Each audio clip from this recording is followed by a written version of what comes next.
Puji nama Tuhan, senang sekali saya bisa kembali melayani. Are you excited? Yes. Sore hari ini saya akan khotbah tentang live no worry. Hidup tanpa kekhawatiran. Ada 3 kunci gimana kita tuh nggak hidup dalam kekhawatiran. Yang pertama, jangan overthinking. Katakan kanan kirimu, jangan overthinking. Matius 6 ayat 34, kita baca sama-sama.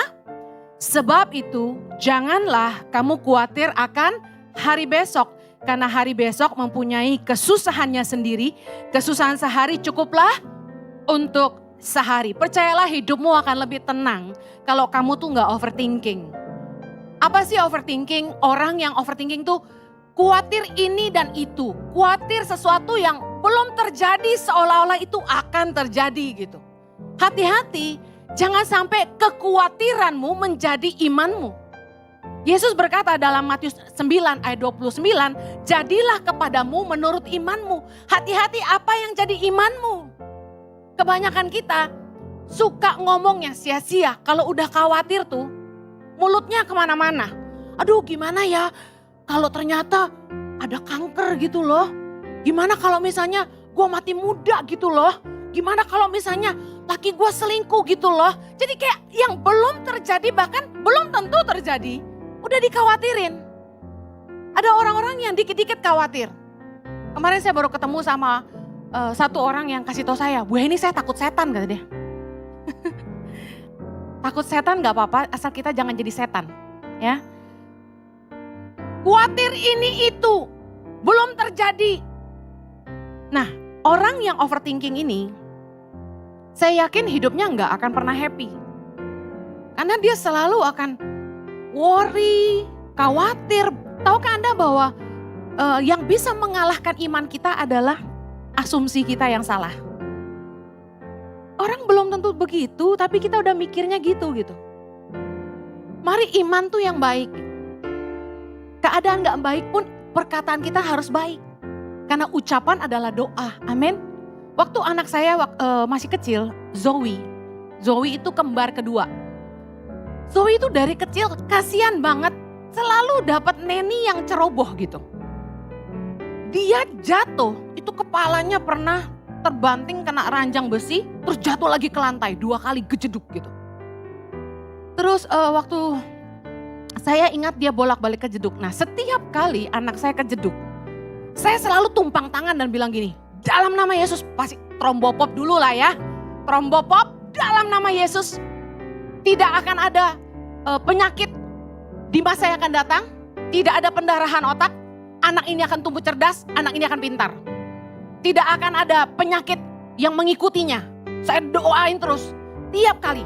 Nah anak saya sehat dan puji Tuhan bertumbuh cerdas. Jadi anak yang kreatif. Gak pernah sakit-sakit kepala. Karena khawatir kan kalau kepala sering terjeduk biasanya gitu ya. Efeknya suka sakit kepala gitu. Nah kemudian anak-anak saya kalau dari kecil itu jujur saya bersyukur sama Tuhan. Jarang ketemu dokter. Jarang makan obat yang aneh-aneh. Kenapa? Karena saya gak overthinking. Saya perhatikan saya punya orang deket yang anaknya batuk dikit. Wah. Dokter nih gitu. Muntah-muntah, wah masalah lambung nih. Dibawa ke dokter ahli lambung, ke dokter ahli pencernaan. Padahal anak saya, dari mulai ASI muntah-muntah bos. Disuapin nasi juga muntah-muntah. Namanya reflux gitu. Chloe apalagi pernah ngalamin yang namanya sembelit. Ya konstipasi. Saya tenang aja gitu. Saya bawa ke dokter kasih obat, kita treatment. Pernah obatnya nggak bekerja. Saya pakai tangan bantuin dia buang air besar. Kemudian saya coba cari info dari teman-teman yang mungkin anaknya juga mengalami konstipasi. Bisa kasih minum apa ya gitu. Nah saya coba kasih obat, waktu itu saya lupa udah lama banget. Saya kasih minum obat sirup itu dan sejak saat itu nggak pernah sembelit lagi. Chloe sembuh total. Sometimes orang tuh terlalu overthinking, jangan-jangan anaknya sakit apa. Sering dibawa ke spesialis, sering dibawa ke dokter, seolah-olah nih anak sakit parah gitu. Orang yang dekat sama saya itu, saya kesian anaknya kenyang minum obat. Kenyang ke dokter. Kenapa? Too much worry. Hati-hati loh. Kita tuh gak perlu too much worry. Kalau penyakitnya serius banget, misalnya batuk 100 hari gak sembuh, nah itu gawat. Kita harus periksa lagi yang serius. Tapi baru kejeduk aja udah yang, anak saya nanti pendarahan gitu. Overthinking. Hidup ini akan jadi lebih tenang kalau kita gak too much worry tentang hari besok. Ada masalah apa hari ini, hadapi dan selesaikan hari ini. Gak usah mikir jauh-jauh gitu. Besok gimana Bu Heni? Saya mau kasih tahu. Gak ada satu orang pun yang punya kuasa menentukan hari besok. Kecuali Tuhan. Emang kita bisa ngatur besok kita masih hidup atau enggak? Kan enggak. Amsal 27 ayat pertama bilang, janganlah memuji diri karena esok hari, karena engkau tidak tahu apa yang akan terjadi hari itu. Kita gak tahu what's going to happen tomorrow. Percuma gak kita worry? Percuma. Ngapain kita overthinking? Hadapi masalah tuh satu-satu, selesaikan. Yang kedua, gimana kita gak hidup dalam kekhawatiran? Belajar berserah sama Tuhan. Lakukan yang terbaik, yang kita bisa, dan selebihnya serahkan sama Tuhan. Kita nih manusia, kita gak punya kuasa untuk nentuin masa depan kita. Kita cuma bisa lakukan yang terbaik hari ini yang kita bisa. Dan belajar berserah sama Tuhan. 1 Petrus 5 ayat 7 bilang, serahkanlah segala kekhawatiranmu kepadanya, sebab ia yang memelihara kamu. Don't be too much worry, mari belajar berserah diri. Nah, orang gak akan jadi khawatir ketika mereka belajar menyerahkan segala usahanya kepada Tuhan. Ada istilah berkata gini, do your best and let God do the rest. Sepandai-pandainya kita bekerja, sehebat-hebatnya kita berusaha, Tuhan juga yang menentukan hidup kita. Jadi lakukan yang terbaik yang kita bisa, lalu serahkan sama Tuhan. Dengan itu kita belajar mengandalkan Tuhan, bukan? Nah, ada hal-hal di hidup ini yang ada di dalam kendali kita, dalam kontrol kita. Contoh, jam berapa kita mau bangun? Itu pun atas kehendak Tuhan ya, kalau kita masih bangun ya, betul gak? Terus jam berapa kita mau makan? Apa yang kita mau makan? Kita mau pakai waktu kita buat olahraga atau buat jalan-jalan, itu semua dalam kontrol kita. Tapi ada hal-hal yang di luar kendali kita gak bisa nentuin. Itu yang kita sebut kedaulatan Tuhan. Ada orang yang kerja keras bangun pagi dari muda, tapi tetap miskin tuh. Ada orang yang gak pernah susah, gak pernah kerja, kaya tuh.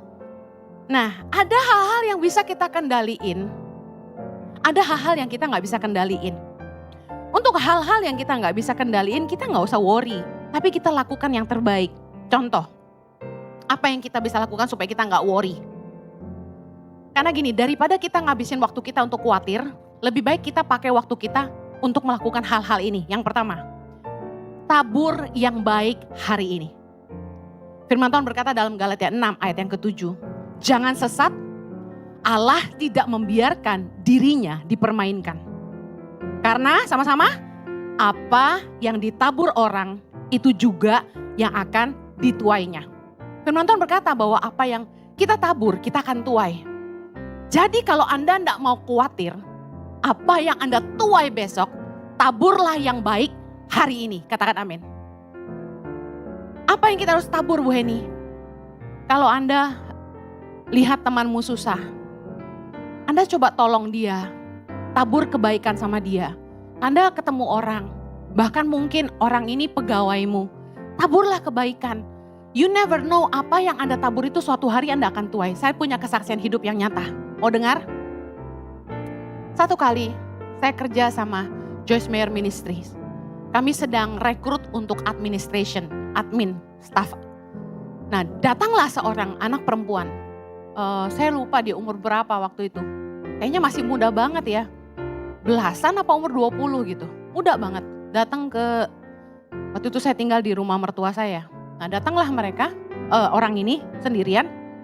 Interview, akhirnya selesai dia pulang. Nah, sebelum dia pulang saya tanya. Saya lihat dia kayak lemes, saya lihat dia kayak dia susah gitu loh. Nah, saya tanya, kamu punya uang gak untuk pulang?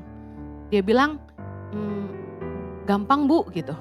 Terus saya kasih uang, saya kasih 50.000, zaman itu mah lumayan deh ya. Dia pulang naik taksi, saya kasih 50.000 karena rumahnya nggak jauh. Nah, ternyata sekitar 12 tahun kemudian, apa 10 tahun kemudian ya, ada seseorang perempuan yang ngajak saya ketemu di Starbucks Mall Kelapa Gading. Mau apa? Orang ini pengusaha. Dia mau nabur buat Tangan Pengharapan, yaitu buat bangun asrama Tangan Pengharapan. Dia dengar saya khotbah bahwa saya tuh sedang dikasih visi sama Tuhan bangun 10 sekolah berasrama untuk melahirkan 1000 pemimpin buat Indonesia. Nah tiba-tiba dia ngajak saya ketemu, dia bilang ini, Ciheni saya mau nabur. Oke, saya bilang siap, terima kasih banyak. Saya kasih kontak kantor, kemudian rekening yayasan, selesai. Dia nabur untuk 1 asrama. Nah, gak lama dia telepon saya lagi. Ciheni, boleh doain kantor saya? Zaman itu saya masih khotbah keliling ya guys. Jadi zaman dulu masih belum sesibuk hari ini. Dia bilang siap, saya datang ke kantornya, doain kantornya. Karena ini kan donatur Tangan Pengharapan ceritanya.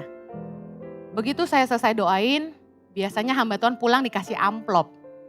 Nah saya terima aja ya, namanya udah biasa ya kan, memang hidup dari amplop zaman itu guys. Jadi dikasih amplop saya pulang. Nah sampai di rumah itu udah malam.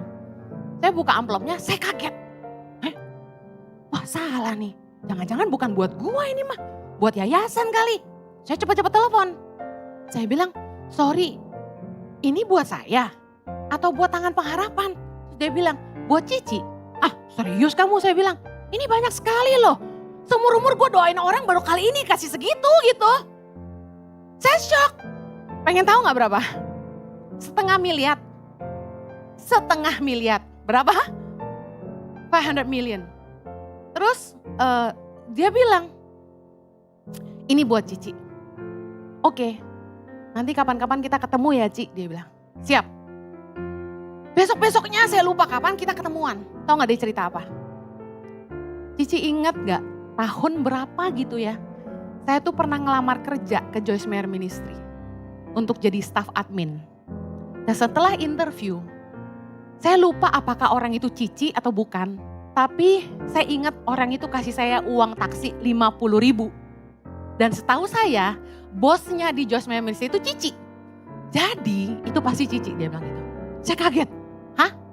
Jadi hari ini saya cuma mau kasih tahu Cici, dia ceritain hidupnya dari sejak pulang interview kerja itu. Ternyata dia found out dia hamil sama pacarnya dan pacarnya gak tanggung jawab dan hidup begitu susah. Dia tetap mau besarin kandungannya dan dia kerja keras. Dan dalam 12 tahun Tuhan memberkati dia dengan luar biasa. Dan hari itu dia ketemu saya, dia mengembalikan berapa kali lipat tuh kalau 50.000 jadi 500 juta Pak. Tolong hitung lagi buat saya. Saya shock. Betapa benih yang segitu kecil cuma benih belas kasihan 50.000. Kemudian bisa jadi 500 juta. Yang kemudian jadi modal saya buat beli rumah.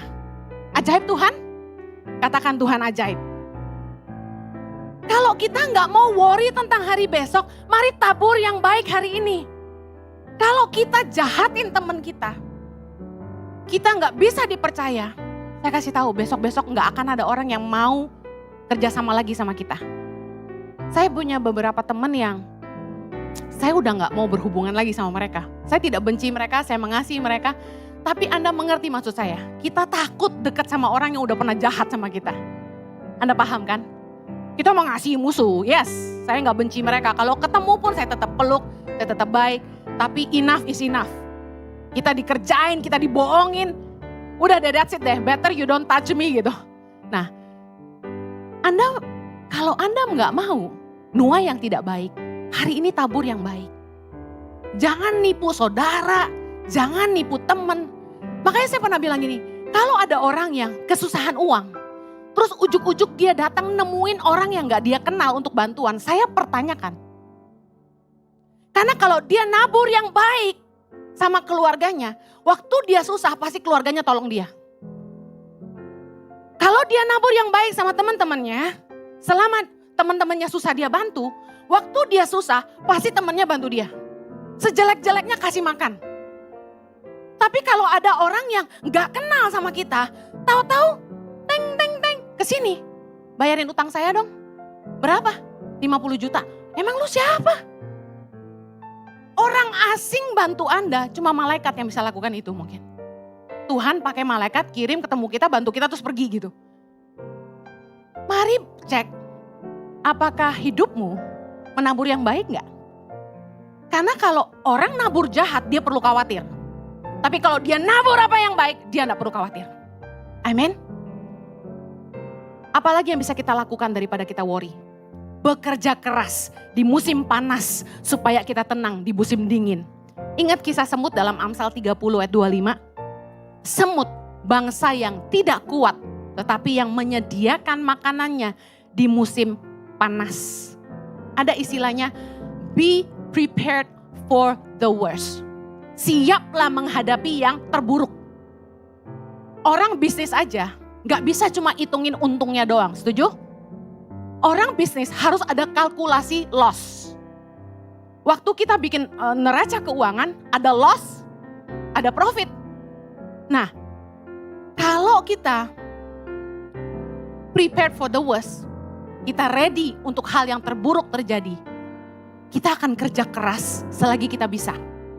Saya pernah cerita di khotbah yang lain bahwa seorang tour leader kenalan kami dari Jordan, sejak pandemi berakhir, dia kerja terus supaya dia bisa nabung.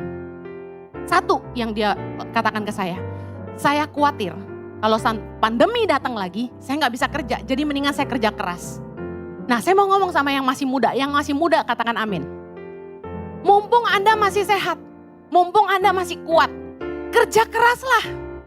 Akan datang masanya Anda nggak perlu kerja keras, tapi Anda tetap bisa hidup dengan enak. Nah, anak muda suka kebalik. Santailah bos, YOLO, you only live once. Happy bro. Ngapain? Begadang tiap malam sampai pagi. Terus ngapain? Minum, mabok, judi, main-main doang bu. Kita nggak judi bu, kita nggak ke kasino. Kita doang yang main. Terserah lu lah. Ya. Terus ngerokok, depas debus. Waduh, satu hari berapa kotak. Yang kecil kok bu, rokoknya yang kecil. Yang zaman sekarang ini loh, apa tuh namanya? Vape, bukan vape. IQOS. Ya kan? Nah, udah. Enjoy life lah bu. Wah ini kayak gak pernah muda aja, kan gitu kan? Hati-hati. Satu hari kamu tua. Kamu mau nuai sakit liver? Kamu mau nuai sakit kanker paru-paru? Tolak dalam nama Yesus. Kalau kamu gak mau khawatir tentang masa tuamu, jaga hidupmu di masa mudamu. Hidup sehatlah dari muda. Kerja keraslah ketika kamu masih muda. Ini yang doyan minum, ngerokok, sama judi pasti marah sama saya, bodoh amat. Saya ngomong apa yang benar. Orang gak akan perlu khawatir kalau dia nabur yang baik hari ini. Amin. Anda gak bisa egois. Mulut gua, paru-paru gua. Urusan lu yang apa sama lu? Ketika kamu sakit, sadar gak kamu nyusahin pasanganmu? Kamu nyusahin anakmu? Kamu nyusahin orang-orang di sekitarmu? Belum lagi kalau kamu gak pernah punya asuransi dari muda. Itu biayanya ratusan juta. Siapa yang mau bayar? Heran, orang tuh lagi sehat, lagi kuat, belagu. Tapi kalau dia udah sakit nyusahin orang gitu loh. Mumpung Anda masih muda, jaga kesehatanmu. Karena firman Tuhan berkata, apa yang ditabur orang itu yang dituainya. Semut, itu dia bangsa yang lemah, not powerful. Tapi dia kerja keras di musim panas. Supaya dia gak usah khawatir menghadapi musim dingin. Di hidup kita juga sama. Gak selalu summer bos. Ada winter time. Gak selalu happy. Ada karena datang masa-masa sulit, masa-masa kelam. I think khotbah ini akan jadi lebih dimengerti karena kita baru lewatin pandemi.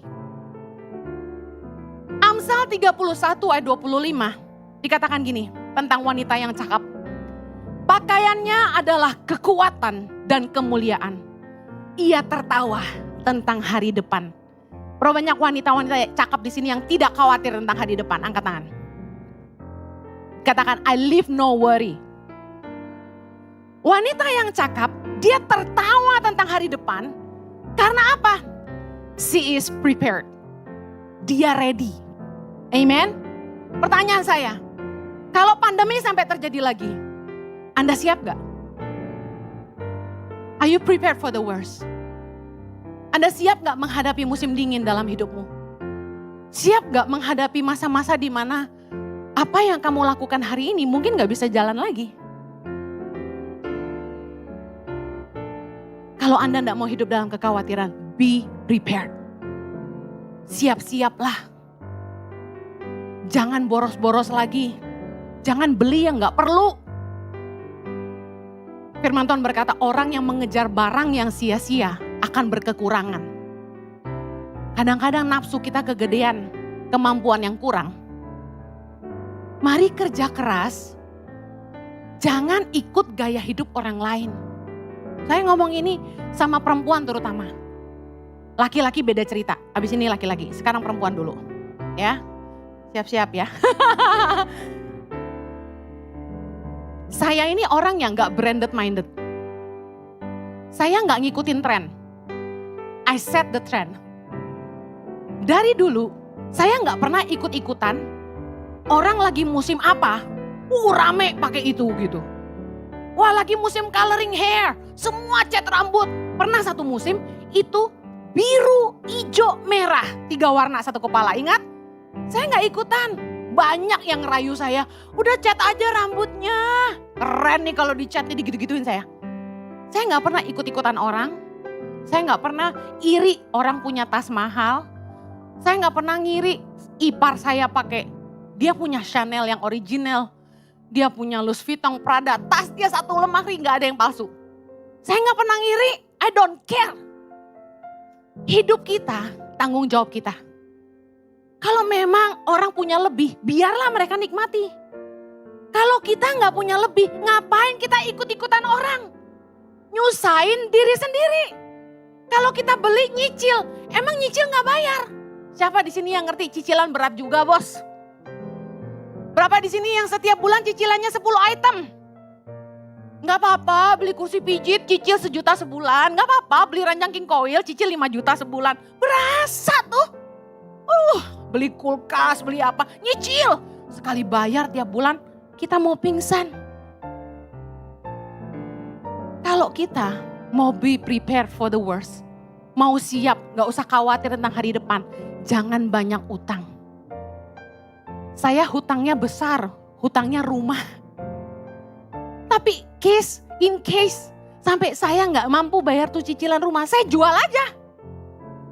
Saya tinggal ngontrak atau beli yang kecilan. Jangan ngabisin uang tiap bulan buat bayar kartu kredit karena kegedean gengsi. Orang punya apa kita ikut. Ini yang perempuan. Karena perempuan tuh larinya sepatu, tas, baju gitu ya. Brand. Mendingan tuh ya kalau ada duit beli berlian tuh gak? Supaya bisa dijual kali. Daripada beli tas second hand juga jatuh banyak. Kayak cowok-cowok beli mobil. Masalah laki-laki apa? Senengnya gadget. Gadget baru keluar, beli. Nyicil gak apa-apa deh. Saya kasih tahu, mendingan kita tunggu sebentar. Handphone itu harganya jatuh. Begitu seri baru nongol, seri yang tadinya paling keren, harganya jatuh. Nah waktu harganya jatuh Anda boleh beli. Jangan dong, ketinggalan dong, gak keren dong. Justru baru keluar itu loh kita harus punya. Anda jadi budak tren. Seriously, kenapa orang harus dikte hidup Anda sedangkan Anda yang harus bayar? If you work for yourself, don't let other people dictate you what to do. Anda yang kerja buat diri Anda sendiri, Anda yang cari duit, Anda yang harus bayar kartu kredit. Kenapa biarkan orang lain yang ngatur hidup Anda harus pakai apa? Kata suami saya, keren istriku jadi trendsetter. Iya dong, harus punya gaya sendiri. Buktinya, gua gunting rambut pendek, banyak yang ikut. Gua keritingin, ada yang keriting juga. Saya pakai celana kargo, langsung semua pada pakai kargo. Saya bilang kita gak perlu ikut-ikutan orang. Tadi pagi suami saya khotbah tentang kunci menjadi diri sendiri. Keren. Gak usah ikut-ikutan orang lain. Kalau Anda gak mau hidup dalam kekhawatiran, jangan kegedean gengsi daripada kemampuan. Amen. Hidup berpadan dengan apa yang ada. Be prepared for the worst. Orang kalau punya tabungan, dia akan tenang. Tahu nggak tabungan Anda harus berapa baru Anda tenang? Tabunganmu minimal 3 bulan biaya hidupmu. Kalau Anda niat resign dari kerjaan, saya kasih tahu, at least you have to save 3 months of your income and expenses. Jadi misalnya 1 bulan Anda butuh 20 juta untuk hidup, Anda harus punya saving 60 juta. Always be prepared. Kalau sampai Anda mau lebih safety lagi, punya 6 bulan cadangan uang. Kalau Anda mau lebih safe lagi, punya setahun cadangan uang. Anda punya gak hari ini? Yang punya angkat tangan. Oh Bu Heni, duit saya mah ngapain gua takut? Ajaib. You live under abundance of grace. Engkau hidup dalam kelimpahan. Amen. Saudara tahu ciri-ciri orang yang khawatir hari besok? Itu mereka biasanya pelit. Kok apa hubungannya pelit sama khawatir? Soalnya dia mikir gini, kalau gua kasih hari ini, besok gua kurang. Saya gak munafik, waktu kebutuhan lagi banyak dan pengeluaran lagi banyak, nabur tuh terasa berat. Karena duit kita tinggal dikit, betul? Mesti nabur gitu, aduh apalagi gede gitu nabur. Berat, gimana besok? Ntar kalau tagihan kartu kredit datang kita gak bisa bayar. Tapi saya belajar, tiap kali saya nahan, berkat Tuhan juga tertahan. Tapi ketika saya mengambil keputusan, tabur aja. Saking terlalu banyak nabur, tiba-tiba MBCA tulis gini, saldo tidak mencukupi. Gue kaget, dah habis duit gue. Baru langsung kilik-kilik suami, masih ada duit gak? Tolong transfer dikit. Ini saldo tidak mencukupi. Saking lupa transfer terus. Saya bilang kenapa duit habis ya? Kok bisa habis ya? Tapi you know, Tuhan tuh baik. Tiap kali saldo saya udah sampai gak cukup lagi, Tuhan selalu isi. Tuhan selalu berkati. Gak pernah kurang, selalu cukup. Dan kita dimampukan untuk terus jadi berkat. Amen. Nah kalau kita gak mau hidup dalam kekhawatiran, banyaklah nabur, bijaksanalah mengelola keuangan, jangan punya banyak utang yang gak penting-penting, gak perlu hidup ngikutin gaya hidup orang lain, tapi kerja keras, punya tabungan, supaya kita gak perlu kurang. Saya punya tabungan, tapi di Australia. Sayang dong kalau dicairin ke rupiah gitu kan. Makanya saya bilang sama suami, kamu cari rupiah aja, karena aku gak punya uang. Nah suami saya kan bilang, dia kasih uangnya ke saya. Saya senang gitu punya suami yang rajin bekerja. Nah bagi jomblo-jomblo yang tidak mau khawatir akan masa depan, cari laki-laki yang suka kerja. Katakan amin. Nah istri-istri yang suaminya rajin kerja, jangan suka marah. Kamu nih kerja melulu, gak perhatian sama aku. Saya kasih tahu, mendingan suami kamu suka kerja daripada suka main perempuan. Pilih mana? Yang suka kerja apa suka main perempuan? Justru laki-laki yang baik itu sibuk. Laki-laki yang baik harus sibuk. Ayo pandang laki-laki di sebelahmu. Laki-laki yang baik harus sibuk. You know why? Mau tahu kenapa? Karena laki-laki nganggur tuh gak baik. Laki-laki kalau udah nganggur, bahaya. Kengangguran tuh gak baik.